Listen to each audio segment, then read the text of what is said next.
The Tao of Self-Confidence, Episode 506. Welcome to the Tao of Self-Confidence, where I share stories of amazing women who have discovered their inner journey to self-confidence.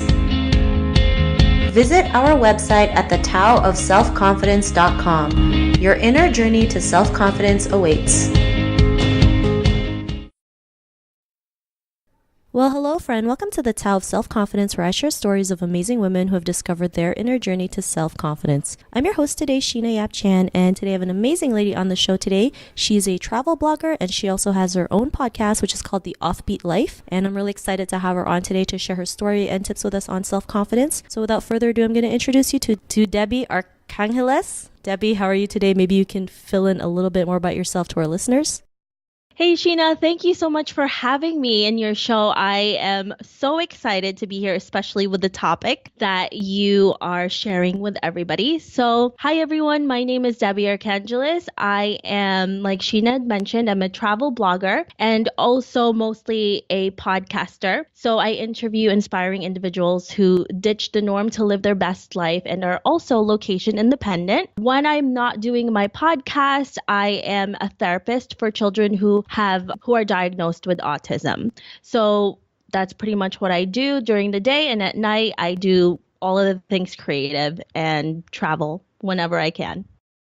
Awesome. Well, thanks for sharing that. And Debbie, what's your cultural background? I am Filipino. Awesome. Well, thanks for sharing that. And what would be your favorite self-confidence quote? So my favorite quote that I always tell myself and other women as well is, especially with social media being a huge part of all of our lives now, is never compare yourself to others, because you can never be the better version of them. You can only be the better version of you. So I always tell myself that whenever I have doubts, especially since I am in social media. And that's also great just for every day. Thanks for sharing that. And I've been guilty with the compare game. I remember when I first started this podcast, I was just like, these women are amazing. And I'm just like, I haven't done anything. It really crippled me for a while, but I had to realize I'm glad these women have gone over and beyond to show us what's possible. So thanks for sharing that quote. And in your own words, how do you define self-confidence? For me, self-confidence is really being okay with whatever it is that you are achieving for yourself. So again, not comparing what you're doing to other people and being happy with even the smallest accomplishments that you have, because we can get really into the comparing game, and even to ourselves, we're really hard on ourselves, especially Asian women. So I grew up with with families, especially women who are very strong in my family, and we were actually pushed more than the men in my family.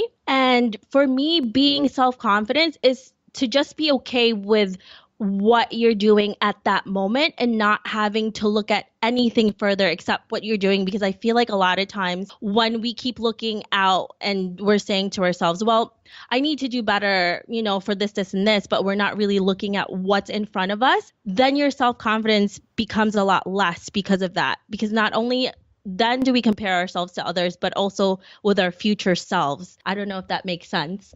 No, totally. I think what we tend to forget is to celebrate all the small success that we have in our lives, right? We always feel like we have to make a big step to increase confidence, to build confidence. But, confidence starts with the small steps, the small daily actions, which really yield to the big results. So, the more we celebrate every little milestone that we have, the more we get confident. And, because if we can't appreciate the little success, how are we going to appreciate the bigger ones? So I think it's really important to celebrate every single moment.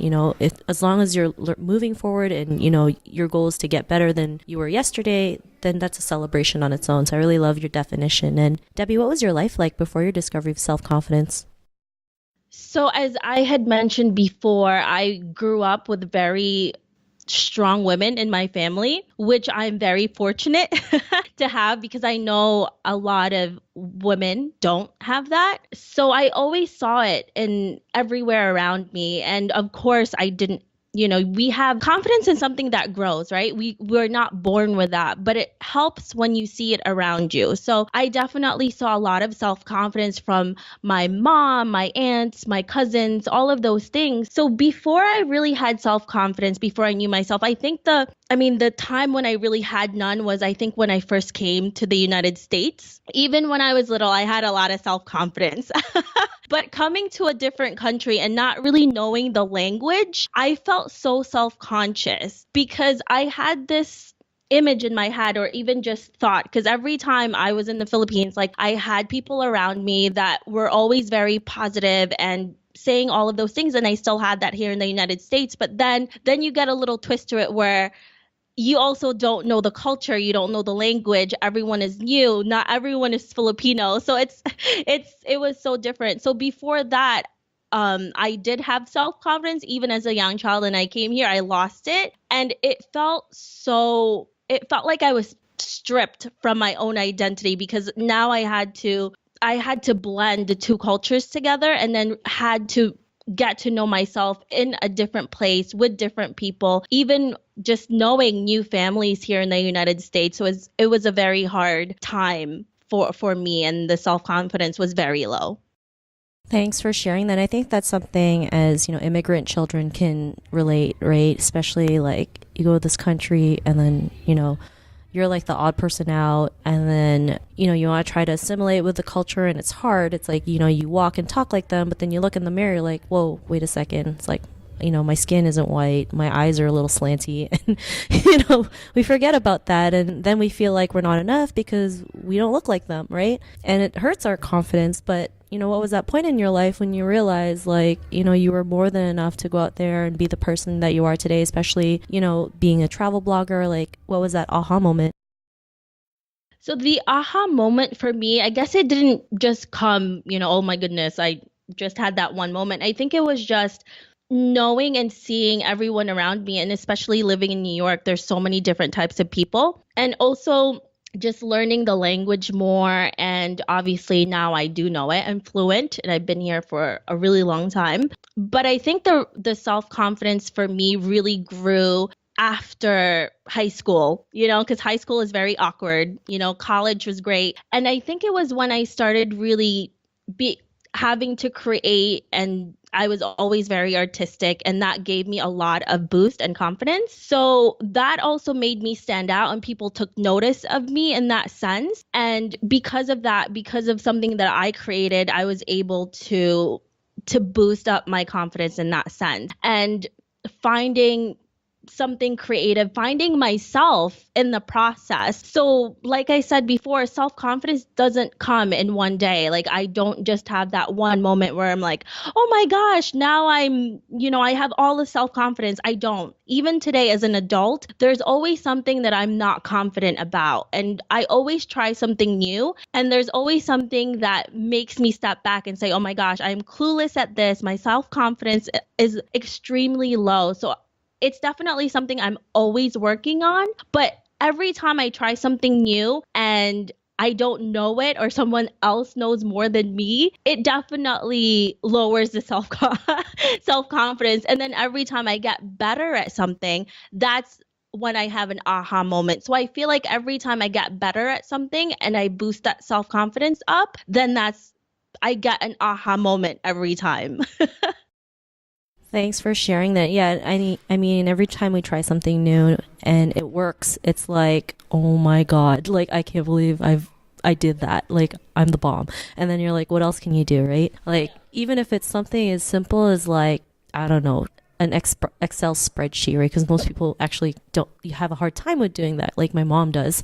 So it's like the first time she made it work, she's like, oh my God, it worked, right? And it's like these little moments make us realize what we're capable of. And, because of that realization, what's your life been like now? My life, so I tell this all the time to all of my friends. I mean, I'm the type of person that I just go for whatever it is that I'm interested in. And I learned that early on. I'm not the type of person who just sits around and thinks about things. Even if I don't know anything. So for example, I started podcasting. I probably have only heard maybe 3 to 4 podcasts, and I already knew that's what I wanted to do. I didn't know anything about editing. I didn't know anything about the industry, but because of the self-confidence that was rooted in me already, some from family, and obviously a lot of it comes from myself and how I handle certain things, I just try anything. And even if I fail, and I think that's the biggest thing, is that I don't look at because a lot of times when we have failure, right? It doesn't boost your confidence. Obviously, it makes it really low. And that's really a part of that as well. It's the feeling of failure. And that really affects your confidence level. So by gaining all of the confidence, and from having all of the failures, I actually gained the self-confidence, because I knew that what's the worst thing that can happen to me? I could fail, and then I just move on, or I keep going until I figure out how to do this the right way. So now it's, whatever it is that I want to try, I just do it. And whether I fail or succeed, for me, it's always that I'm learning. And that's really my biggest takeaway from everything. If I'm learning something, then it's never, it's never failure. It's always something good.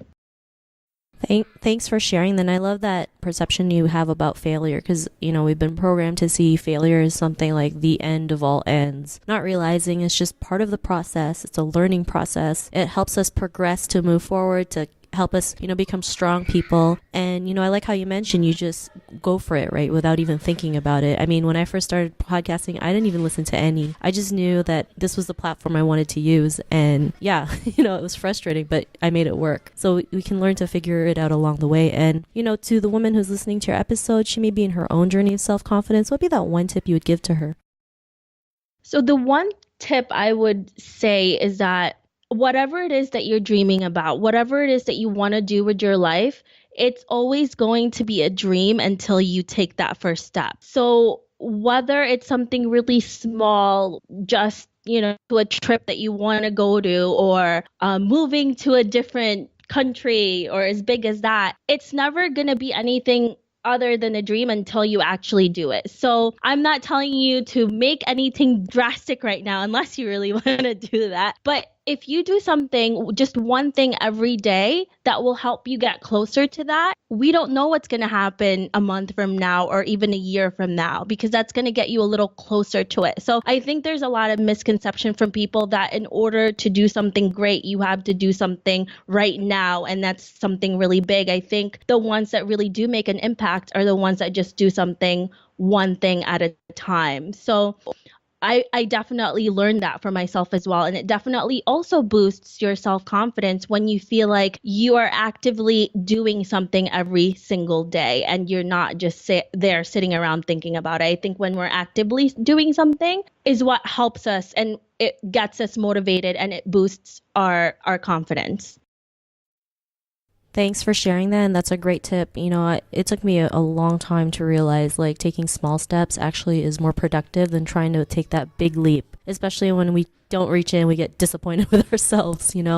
These small daily actions really do build those big results, and the more we keep practicing, the better we get at it, right? So I really love the tip that you mentioned. And Debbie, if our listeners wanted to get to know a little bit more about you and what you do, check out your podcast, check out some of your cool travel pictures. Is there any links or social media profiles we can connect with? Definitely. If you want to check out my podcast, you can visit theoffbeatlife.com. And that's where you're going to see all of the episodes that I've done so far, and from all of the men and women, and most of them are travelers. But my main focus is for people who are location independent, who have freedom for their time that they actually own, and they make an income and career from that. And if you want to see more of my travels, you can also check me out on Instagram. My handle is at Offbeat Trekker.